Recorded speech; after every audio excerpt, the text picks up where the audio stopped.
Yeah, well, I certainly didn't expect it to go that way. Didn't start the way we needed to. Uh, we got to show a lot of improvement in a lot of areas, and just disappointed in our start to the game. You know, anytime you spot somebody seven, it's not good. Gave up some explosive on defense, but the positive was we didn't blink.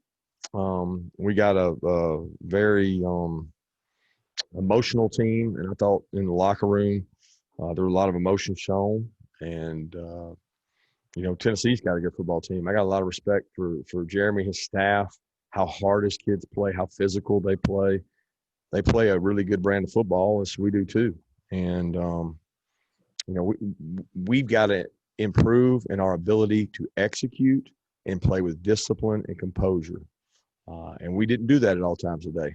And a couple costly decisions there. 4th and 1, didn't get it. They turn around and score the very next play.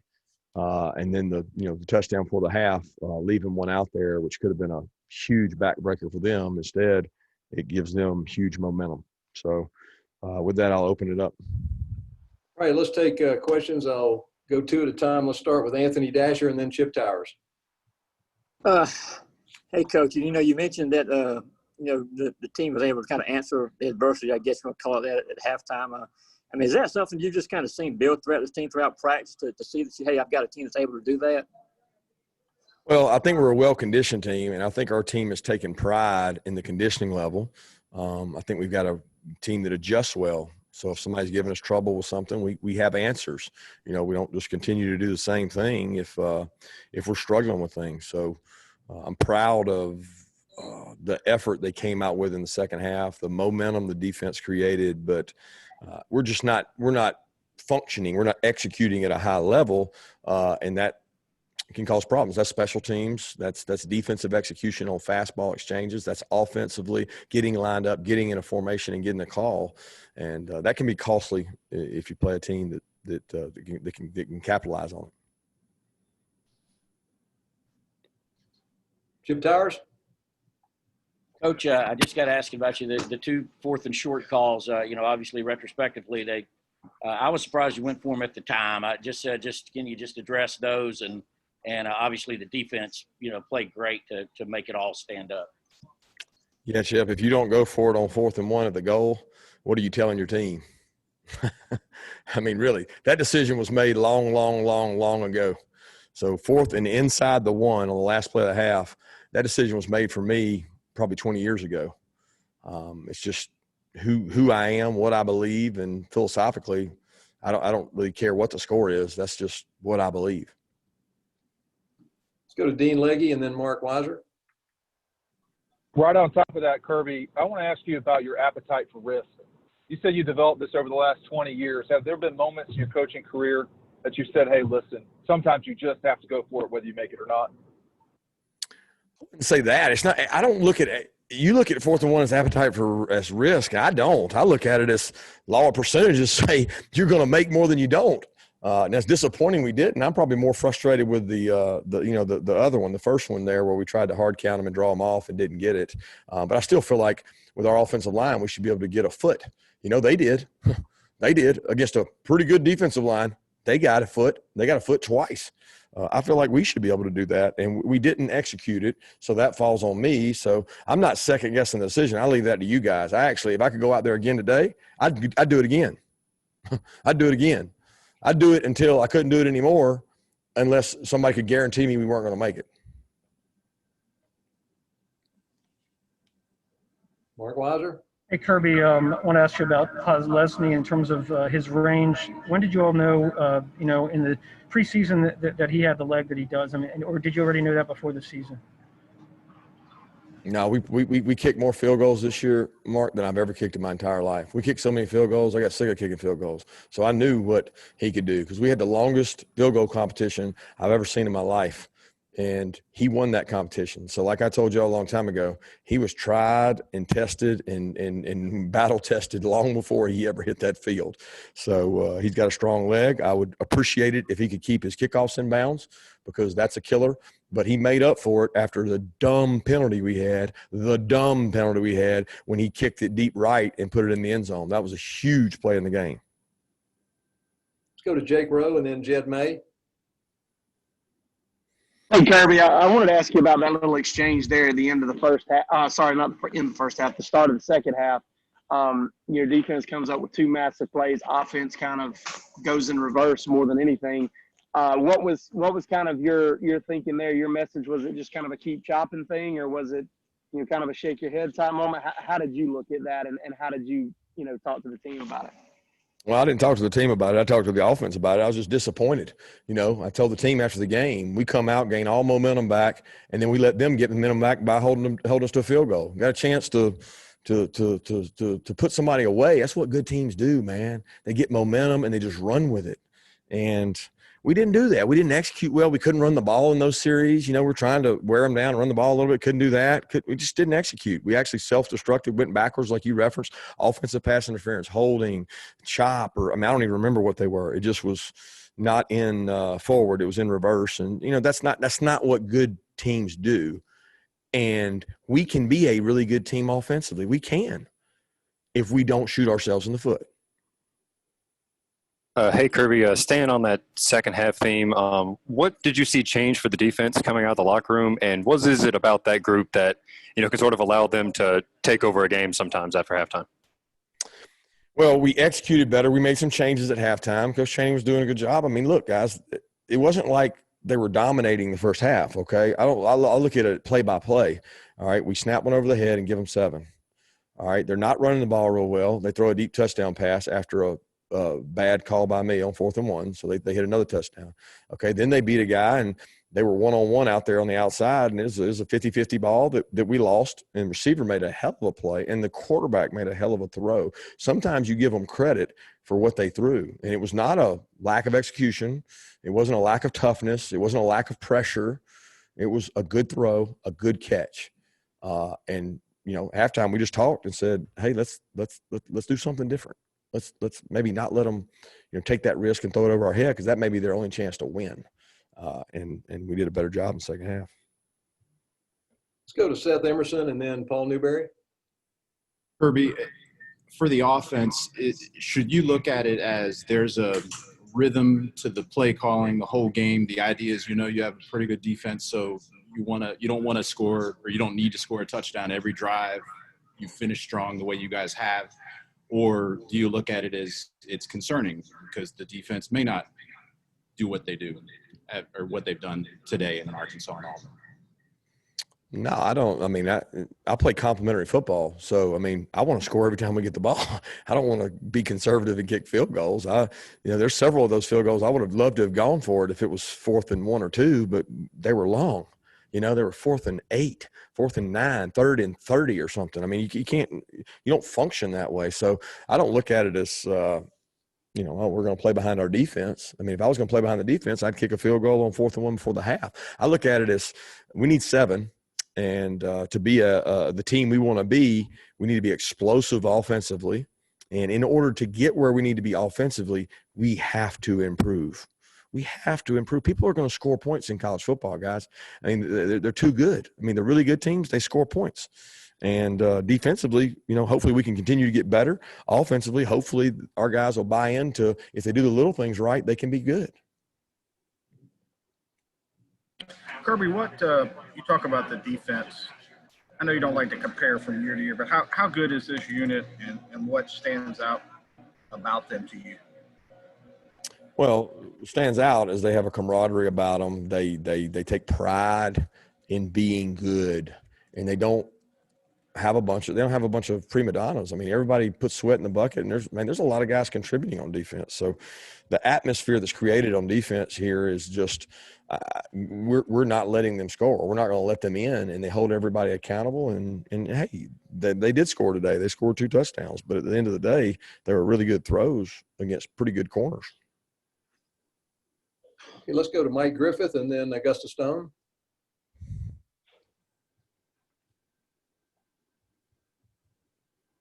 Mike, unmute. There we go. Yeah, Coach, you just talked about the identity and the character on the deep. Why can't your offense play with that same sort of identity and pride and character? I think they do. I don't think our offense executes. I don't think our offense doesn't play with pride and character. I mean, the pride and character that we had, they had 10 in the box to end the game, and we ran the ball down their throat. That was some pride and character. They had more guys than we can block, 2 more than we could block, and we still blocked them and ran the ball. I mean, I think they do play with pride and character. I don't think we execute well right now offensively. We have everybody playing in a new offense, but we have several freshmen trying to get experience, and they make mistakes, but they make plays. You know, Jermaine Burton makes a bonehead mistake today, but then he turns around and has a 43-yard run. So, I mean, we're trying to develop explosiveness, execution at a high level, and hey, maybe you give Tennessee some credit too, because I think they played to not give up big plays in the game, and they did that. Hey, Kirby. Definitely got a lot of different guys involved tonight in the offense. Was that part of the game plan? And what can you say for the guys like Kyrus who got his first touchdown, and like Trey who got his first reception to Georgia? Yeah, you take what the defense gives you. They played a lot of split safety coverages, and we see a lot of split safety coverages, especially with George out there. So when you get that, you got to take what they give you, and you got to play to your strength. Which, if they're going to be in split safety, we got to be able to run the ball. And hey, if they're going to play split safety, we got to hit some things down the middle. And I thought we were able to do some of that today. We just shot ourselves in the foot some drives. All right, how about let's go to Jeff Schultz and then Allison Mastrangelo. Kirby, I was just wondering if you take anything from the fact that everybody except for you and as of now Alabama has lost a game already in the SEC. I didn't realize that. I don't take anything from it. I mean, it's brutal, man. I don't think I cannot give enough credit to what it's like to go play week in and week out in this league. It is something else. Because they're all, I mean, there's so many good football teams in our league, and it's so physical. And you used to get those. I mean, I hate to say it, it felt like a week off, but you don't. That is no more in the SEC with the schedule we got, and I wouldn't have it any other way. You know what I mean? Like I take pride in being in this conference because the brand of football. When you talk to NFL scouts and they call you and general managers, they're like, "Geez, it's like y'all's league is so different than so many of the others." So. Coach Mark, what in the past couple of games, Stetson said that he's definitely starting to feel more comfortable taking control of the offense. What have you seen from him that you've really liked, and what are some areas that you want him to improve going forward? Well, I'd like to watch this tape to make that make that answer. I think he's getting better. He's definitely getting more confidence. He understands Coach Monken's system better and better of where his eyes need to be in his decision-making. He's made some plays with his feet. I would like to see him improve by sliding some and not taking the shot he took.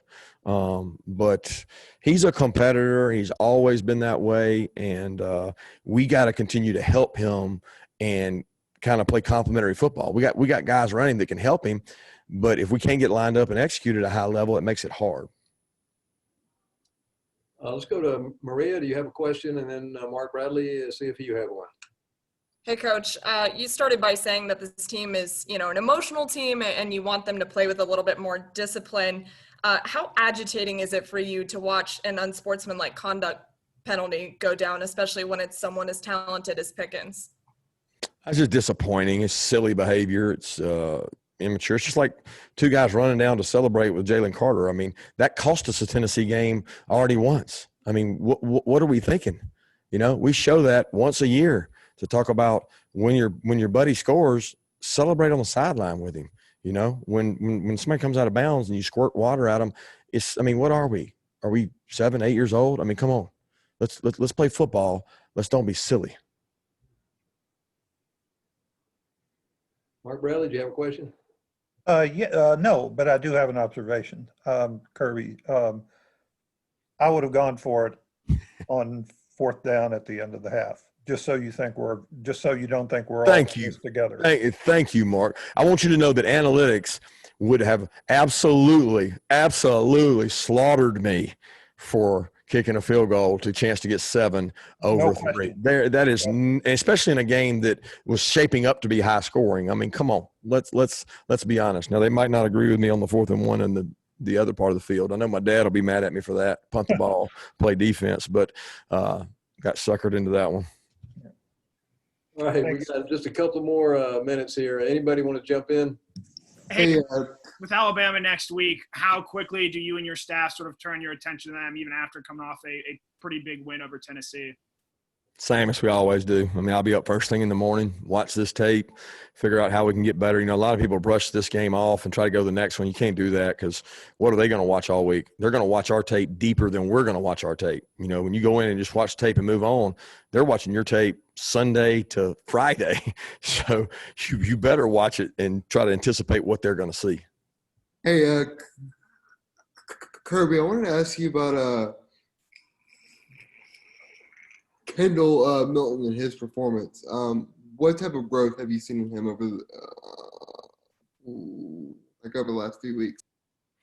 I see our guys bounce off of him. You know, he runs against our defense, and it's like nobody's really fired up about tackling him. And I keep thinking, well, it won't be that way in the game, but it is. People bounce off of him, and he's physical, he's tough. The thing is, he takes some shots because he's tall, you know, and he takes some shots, and he's got to keep getting his pads down. He's got to protect the ball better. But I mean, I think we all saw that one run. He took 2 hits, and they were ready to blow the whistle, and he got 7 more yards after the 2 hits. And you know, he's probably one of the, you know, the type backs that he gets better as he gets more carries, and we got to do a good job of trying to balance that out. But I mean, ultimately, he's got to protect the ball. I mean, he's got a target on his chest now where he's got to protect the ball. Last question, please. Coach Smart, it seems like Stetson, to the untrained eye and somebody who's not involved in your, you know, offensive stuff, it seems like he's doing a really good job being able to work through progressions. How proud of you are him on that, and as with only 2 games as a starter, and the pass protection that goes with that? Well, he's always been really – he understands coverage, so he knows where he's supposed to go with the ball, and he can work it across. Very similar to Jake. He got to watch Jake do that. Jake was really elite at that. So those things he is advanced at that. I think – the little things of changing the protection, you know, looking at what play, somebody disguising the coverage well. I mean, he's growing in regards to the way he handles that. You know, he can't hold the ball for a long time when we're in certain protections. He can't hold the ball. He held the ball kind of early on one of the 3rd downs. I think we took a sack on it, but he's got to protect the ball. That's a big part for him, is giving our defense a chance to go out there and play by protecting it. But I am proud of his growth. I'm proud of his execution, his ability to get us lined up and distribute the ball. I mean, the one thing he's done is spray it around a little bit. Thank you, guys. Mark, thank you. Thanks, everybody. And